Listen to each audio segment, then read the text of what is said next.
Hello views, welcome to TJMS Tamil channel. இறுதி கட்டத்தை நோக்கி போயிட்டுருக்க நீ நான் காதல் சீரியலோட அப்கமிங் எபிசோடில் எந்த மாதிரியான சுவாரஸ்யமான விஷயங்கள் அடங்கியிருக்கு அப்படின்றத பார்க்கலாம் வாங்க. அபி, ராகவ், ஆகாஷ் அனு இவங்க 4 பேருமே பேசி வச்ச மாதிரி வீட்டில் இப்போதைக்கு நம்ம இதை பற்றி எதுவும் சொல்ல தேவையில்ல. அக்காவோட சீமந்தம் நல்லபடியாக முடிஞ்சதுக்கு அப்புறமா இதை பற்றி நம்ம பேசிக்கலாம் அப்படின்னு சொல்லிட்டு அதுக்கப்புறம் வராங்க. எல்லா ஏற்பாடுகளும் பண்ணிட்டு அதுக்கப்புறமா உட்கார வச்சிருக்காங்க அஞ்சலியை. அந்த சமயத்தில் ராகவ் உள்ளே வரதை பார்த்து அஞ்சலி என்ன பண்ணுறாங்க, ரொம்பவே எமோஷனலாக போயிட்டு ராகவ் பார்த்து அழ ஆரம்பிக்கிறாங்க. ஆச்சு அப்படின்னு சொல்லிட்டு ரொம்ப எமோஷனலாக கேட்க, ஒன்றும் இல்லைக்கா, சின்னதாக அடிபட்டுச்சு வரும்போது அப்படின்னு சொல்லிட்டு எதையே சொல்லி சமாளிக்க, போது நிறுத்துடா, எதுக்கடா போய் மேலே போய் சொல்லிகிட்டே இருக்க நீனு, இன்னும் என்னென்ன போய்டா சொல்ல போகிற ராகவ், இன்னும் எப்படிலாம் என்னை ஏமாற்ற போறியே தெரியலையே, நல்ல நம்பிக்கை துரோகம் பண்ணிட்டேன் அப்படி இப்படின்னு சொல்லிட்டு வாய்க்கு வந்தபடி பேச ஆரம்பிக்கிறாங்க. ராகவ் இப்படி உயிரோட வரதை பார்த்தா முரளிக்கும் பார்த்தீங்கன்னா ஒரு பயங்கர ஷாக்கிங்காக இருக்குது. இவன் எப்படி வந்தான், இவனை நம்ம புதைச்சிட்டு தானே வந்தோம் அப்படின்ற மாதிரி யோசிக்க ஆரம்பிக்கிறாரு.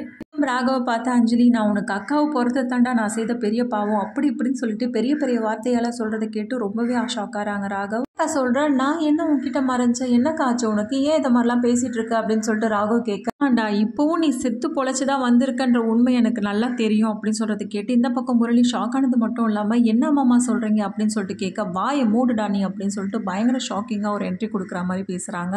எல்லாத்துக்குமே காரணம் நீ தான் எனக்கு தெரியும் அப்படின்னு சொல்லிட்டு முரளியை பார்த்து அஞ்சலி பேசுறதை பார்த்து எல்லாருமே அதிர்ச்சியாகி போய் நிற்கிறாங்க. ஒன்றுமே புரியல. ஒரு பக்கம் ராகவ், அபி, இன்னொரு பக்கம் மனு, ஆகாஷ் எல்லாருக்குமே பயங்கர ஒரு ஷாக்கிங்கான ஒரு நியூஸாக இருக்குது. அக்காவுக்கு எப்படி இந்த முரளியை பற்றி உண்மையை தெரிய வந்துச்சு அப்படின்னு சொல்லிட்டு ஒருத்தர் மாறி மாறி முகத்தை பார்த்துக்க, என்ன அஞ்சலி சொல்கிற, என்னை பார்த்து என்ன ஒரு வார்த்தையை சொல்கிற அப்படின்னு சொல்லிட்டு திரும்ப முரளி தன்னோட ஆக்டிங்கை ஸ்டார்ட் பண்ண, அதை நிறுத்துடா, திரும்ப நடிச்சு எல்லாரும் ஏமாத்திட்டு இருக்காது, இனிமேல் உன் பேச்சை நான் நம்ப மாட்டேன் அப்படின்னு சொல்லிட்டு ரொம்பவே போல்டாக பேசுகிறாங்க அஞ்சலி. உனக்கு என்னாச்சுமா, ஏன் இப்படிலாம் பேசிகிட்டு இருக்க அப்படின்னு சொல்லிட்டு பாட்டிமா மற்றவங்க எல்லாம் சொல்ல, கொஞ்சம் நேரத்துக்கு முன்னாடி என்ன நடந்துச்சு தெரியுமா அப்படின்னு சொல்லிட்டு நடந்ததை சொல்லிட்டு இருக்காங்க. ராகவ் இவங்க எல்லாம் வந்துட்டு இருக்காங்க அப்படின்ற விஷயத்த ரொம்பவே சந்தோஷமா முரளி கிட்ட ஷேர் பண்ணுறதுக்காக கிளம்பிட்டு ரெடி ஆகிட்டு பார்த்து பேசுறதுக்காக போகிறாங்க. அந்த தருணத்தில் சுந்தரியும் முரளி 2 பேரும் பேசுகிறத கேட்டுடுறாங்க. இப்படி முரளி சுந்தரி கிட்ட பேசிகிட்டு இருக்க எல்லாத்தையும் கேட்டு பயங்கர ஒரு ஷாக்கிங்காக இருக்குது அஞ்சலிக்கு. ராகவை கொன்ன திட்டம் போட்டது மட்டும் இல்லாமல் என்னோட குழந்தைய கொல்றதுக்காகவும் இவன் திட்டம் போட்டிருக்கானா அப்படின்னு சொல்லிட்டு யோசித்து அப்படியே அமைதியாக வந்துடுறாங்க. விஷயத்த சபைக்கு முன்னாடி எல்லார் முன்னாடியும் சொல்லும்போது எல்லாருக்குமே ஒரு பெரிய ஷாக்கிங்காக தான் இருக்குது. கூடவே சுந்தரியும் சம்மதப்பட்டிருக்காங்க அப்படின்ற விஷயம் தெரிய பயங்கரமாக திட்ட ஆரம்பிக்கிறாங்க சுந்தரியை. கட்டத்தில் அந்த முரளியும் தான் செஞ்ச தப்பை உணர்ந்து ஒத்துக்கிறாரு. நான் தான் பண்ணேன், இப்போ என்னன்றீங்க, இது எல்லாத்துக்குமே காரணம் நான் அபிக்காக தான் பண்ணேன் அப்படின்னு சொல்லிட்டு உண்மையை போட்டு உடைக்க, இது எல்லாத்தையும் யோசிக்காத அபி என்ன பண்ணுறாங்க, நடந்த எல்லா விஷயத்தையும் பற்றி சொல்கிறாங்க.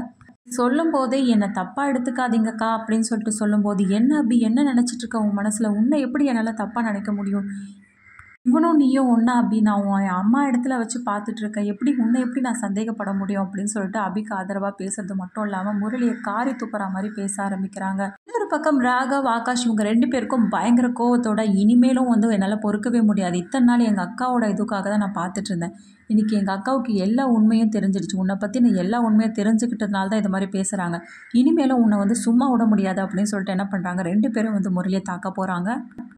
முரணி என்ன பண்ணுறாங்க, அஞ்சலியை தேடி, அஞ்சலி ப்ளீஸ் அஞ்சலி, நான் சொல்கிறத கேளு, தயவு செய்து நீங்கள் போயிடுவோம், என் முகத்திலே முழிக்காது அப்படி இப்படின்னு சொல்லிட்டு என்ன பண்ணுறாங்க, அஞ்சலியும் ரொம்ப கோவத்தோட முரளியை பார்த்து பேச, அஞ்சலி இப்படிலாம் பேசுகிறேன், நான் என்னதான் இருந்தாலும் உன் புருஷன் தானே, இப்படிலாம் பேசலாமா அப்படின்னு சொல்லிட்டு முரளி கேட்க, என்னது புருஷனா அப்படின்னு சொல்லிட்டு என்ன பண்ணுறாங்க, நான் கழுத்தில் கட்டியிருந்த அந்த தாலி என்ன பண்ணுறாங்க, அறுத்தெறிஞ்சு முரளியோட முகத்தில் வீசிடுறாங்க. இப்படி ஒரு காரியத்தை பண்ண எப்படி உன் கூட நான் இனிமேல் சேர்ந்து வாழ முடியும், முகத்திலே முழிக்காது, தயவு செய்து இங்கேருந்து போயிடு அப்படின்னு சொல்லிட்டு என்ன பண்ணுறாங்க, அஞ்சலி சொல்கிறாங்க.